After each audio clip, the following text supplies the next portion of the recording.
Kung sana po ay mapagbigyan ang aming kahilingan. Hindi naman po kami humihingi na siya po ay pakawalan. Ang hinihingi po namin, siya po ay maialis sa Bartolina.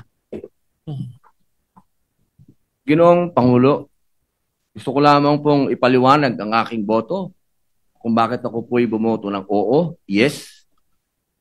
Ako po'y isa sa mga nauna at nananatiling laging nasa The Hague. At marami po tayong nababalitaan doon, galing po sa mga Pilipino na nandun. Katulad po ng pagkabagok ng ating Tatay Digong.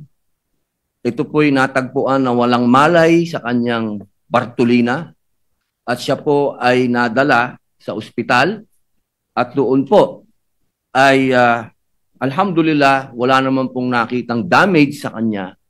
Pero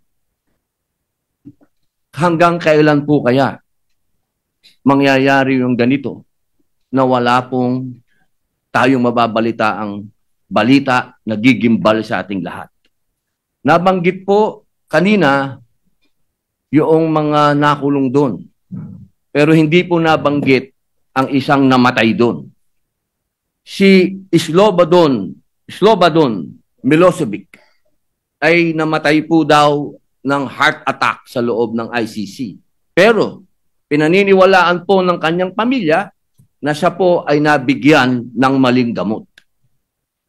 Ito pong mga ganap na ganito, uulitin ko po, kailan po kaya tayo matatapos sa usapin ng politika?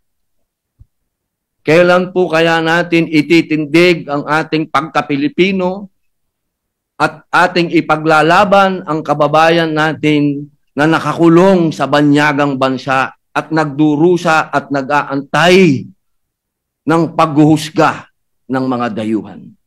Yun lamang po. Maraming salamat.